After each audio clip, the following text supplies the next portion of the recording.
Selamat pagi Ibu Mei. Pada hari ini saya Andres Sulaiman ingin mempresentasikan industri proses mengenai pengolahan minyak bumi. Pada slide pertama, di sini adalah proses terbentuknya minyak bumi. Minyak bumi terbentuk dari jasa renik yang berasal dari hewan atau tumbuhan yang sudah mati. Kemudian akibat pengaruh waktu yang mencapai ribuan bahkan jutaan tahun, temperatur yang tinggi dan tekanan oleh lapisan di atasnya, jasa renik ini berubah menjadi bintik-bintik dan gelembung minyak atau gas, sehingga dalam perut bumi pada umumnya berada di daerah pantai atau daerah lepas pantai.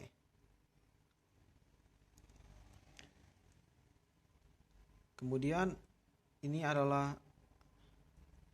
contoh gambar dari uh, susunan lapisan minyak bumi. Di sini terdapat pada cairan kentalnya berwarna kecoklatan gelap atau kehijauan yang mudah terbakar. Lalu berada di lapisan atas area kerak bumi. Kemudian campuran kompleks hidrokarbon. Lalu yang terakhir adalah mayoritas alkana. Kemudian definisi dari minyak mentah yang merupakan campuran yang kompleks dengan komponen utama alkana dan sebagian kecil alkena, alkunah, sikloalkana, kemudian aromatik dan senyawa anorganik. Lalu meskipun kompleks, terdapat cara mudah untuk memisahkan komponen-komponennya, yakni berdasarkan perbedaan nilai titik didinya, yang merupakan destilasi bertingkat. Lalu proses mendapatkan minyak mentahnya. Di sini para ahli melakukan eksplorasi, yaitu kegiatan yang bertujuan memperoleh informasi mengenai kondisi geologi untuk menemukan dan mendapatkan perkiraan cadangan minyak bumi. Pada umumnya mereka membuat peta topografi dengan pemotretan dari udara. Lalu setelah daerah-daerah yang diselidiki ditetapkan, lalu para ahli bumi atau geologi mencari contoh-contoh batu atau lapisan batu yang muncul dari permukaan karang atau tebing-tebing untuk diperiksa di laboratorium. Kegiatan dilanjutkan dengan melakukan penyelidikan geofisika. Caranya dengan membuat gempa kecil atau getaran-getaran di bawah tanah. Gelombang-gelombang getaran dari ledakan ini turun ke bawah dan memantul kembali ke permukaan bumi. Dengan cara ini, lokasi yang mengandung minyak bumi dapat diperkirakan secara ilmiah. Lalu proses mendapatkan minyak mentahnya. Nah, pada daerah lapisan di bawah tanah yang tak berpori itu dikenal dengan nama antiklinal atau cekungan.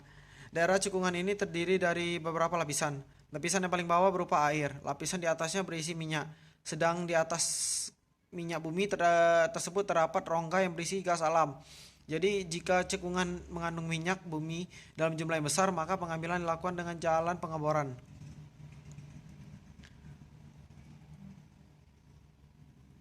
Lalu ini adalah proses keempatnya. Setelah menentukan lokasi yang diperkirakan mengandung minyak bumi, tahapan selanjutnya adalah melakukan kegiatan eksploitasi. Eksploitasi adalah rangkaian kegiatan yang bertujuan untuk menghasilkan minyak bumi. Kegiatan ini terdiri atas pengeboran dan penyelesaian sumur, pengembangan sarana pengangkutan, penyimpanan, dan pengolahan untuk pemisahan dan pemurnian minyak. Yang kelima, pemisahan. Selain minyak mentah, terdapat juga air dan senyawa pengotor lainnya. Zat-zat selain minyak mentah dipisahkan terlebih dahulu sebelum dilakukan proses selanjutnya. Ini adalah komponen dari minyak bumi. Uh, yang pertama terdiri dari kelompok karbon yang unsurnya terdapat 84%, kemudian hidrogen yang unsurnya 14%, sulfur antara 1 hingga 3%, lalu nitrogen kurang dari 1%, oksigen kurang dari 1%, logam kurang dari 1%, dan garam kurang dari 1%. Lalu apa sih destilasi bertingkat itu? Destilasi itu artinya penyulingan ya. Kemudian destilasi bertingkat itu artinya pemisahan minyak bumi ke dalam fraksi-fraksinya berdasarkan titik didih masing-masing fraksi. Fraksi itu merupakan bagian kecil atau pecah-pecahan. Dalam proses destilasi bertingkat, minyak mentah tidak dipisahkan menjadi komponen-komponen murni, melainkan menjadi ke dalam pecahan-pecahan kecil, yakni kelompok-kelompok yang mempunyai kisaran titik didih tertentu.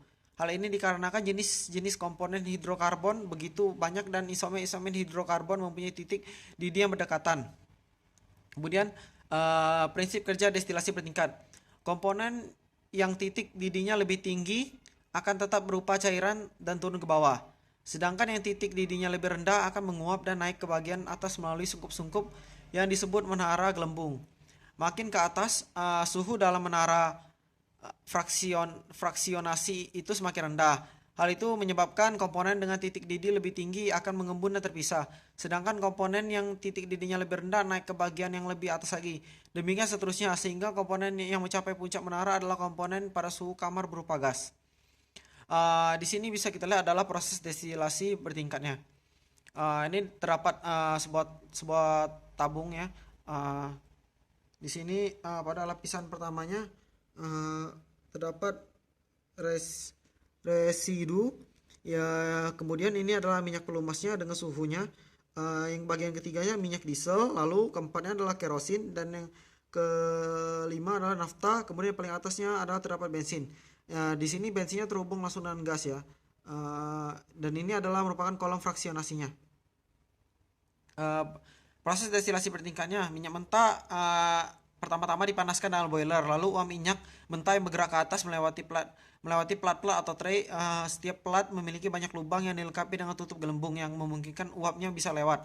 Lalu uap minyak mentah akan menjadi dingin. Sebagian uap akan mencapai ketinggian di mana uap tersebut akan terkondensasi melalui bentuk zat cair.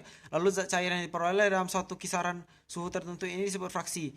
Untuk menjaga suhu dan tekanan dalam kolom, maka dibantu pemanasan dengan steam atau uap air panas yang bertekanan tinggi. Lalu fraksi yang mengandung senyawa-senyawa dengan titik didih tinggi akan terkondensasi di bagian bawah menara destilasi. Sedangkan fraksi senyawa-senyawa dengan titik didih rendah akan terkondensasi di bagian atas menara. Lalu pada setiap tingkatan atau fraksi yang terkumpul kemudian dipompakan keluar kolom, didinginkan dalam bak pendingin, lalu ditampung dalam tangki produknya masing-masing. Produk ini belum bisa langsung dipakai karena masih harus ditambah aditif atau zat penambahnya. Di sini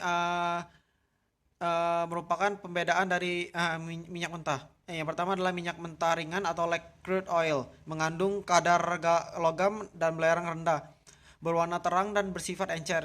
Yang kedua minyak mentah berat atau disebut dengan heavy crude oil, mengandung kadar logam dan belerang tinggi, juga memiliki viskositas tinggi sehingga harus dipanaskan agar meleleh. Di sini adalah peta dari wilayah sumber minyak bumi yang berada di Indonesia. Bisa kita lihat bahwa di sini Sumatera terdapat 4 wilayah yang memiliki sumber minyak bumi. Kemudian di daerah Jawa adalah memiliki 2, Kalimantan memiliki jumlah sumber minyak bumi 1, Sulawesi 1, Maluku 1, dan Papua 1. Kemudian di sini juga terdapat di Natuna minyak yang berada di dekat perairan Indonesia. Di sini ada penjelasannya. Daerah Sumatera Utara terbentang dari Medan ke Banda Aceh. Lapangan gas yang terbesar terdapat di daerah Arun atau Lok Seumawe, Aceh Utara. Lapangan minyak bumi terdapat di daerah lapangan Julurewie, Periak, Serangjaya, Pangkalan Susu, Pulu Panjang, Pulu Tambuhan, Telaga Said DKG, dan Gebang. Lalu di daerah Sumatera Tengah. Daerah Sumatera Tengah memiliki lapangan minyak Andan, Besakap, Duri, Kota Batak, Lirik, Minas, Molek, North Pulei, Pungtut, Sago, Sebanga, Sot Pulai, dan Ukui. Di sini daerah Sumatera Selatan. Ada 3 daerah di Sumatera Selatan, yaitu Jambi dengan lapangan minyak Batsban, Tampino, Kenali Asam, Betanyan, dan Lilin. Palembang Tengah dengan lapangan minyak Bangunjaya, Babat Ukul, Suban Burung, dan Keluang. Palembang Selatan dengan lapangan minyak Pendopo, Talang Akar, Limau, Air Benakat, Prabu Muli Barat, lalu Tanjung 3, dan Talang Jimar. Di sini adalah daerah Jawa. Daerah Jawa Barat bagian utara, lapangan minyak Jati Barang, Randengan atau Bongas, Cemara, Kandang Haur Tugu, Arjuna, Arimbi. Kemudian daerah Jawa Timur, lapangan minyak di daerah Jawa Timur terbagi menjadi dan bagian yaitu daerah Cepu yang terdiri dari lapangan minyak Kewangan, Ledok, dan Ngobo. Kemudian daerah kedua adalah Kruka, Surabaya, dan Semagi. Daerah Kalimantan Timur, lapangan minyak terdapat di Barito, kemudian Kutai, dan Tarakan.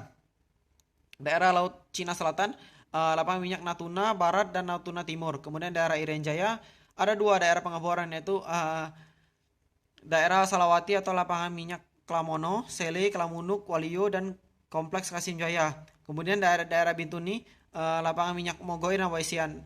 Lalu daerah Bula Sarem terdapat lapangan minyak Bumi Nief, Belian, dan Bula. Kemudian ini adalah jenis dari jebakan yang berfungsi untuk mencegah larinya minyak ke tempat lain. Yang pertama adalah jebakan struktural.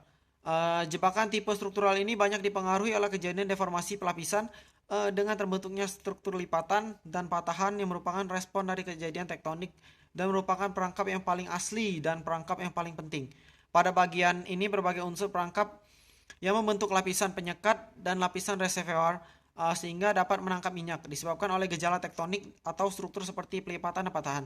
Kemudian adalah jebakan stratigrafis, dipengaruhi oleh variasi pelapisan secara vertikal dan lateral, perubahan fasis batuan dan ketidakselarasan dan variasi lateral dalam litologi pada suatu lapisan reservoir dalam perpindahan minyak bumi. Yang ketiga adalah jebakan kombinasi yang merupakan dari gabungan dari jebakan struktural dan jebakan dari stratigrafis.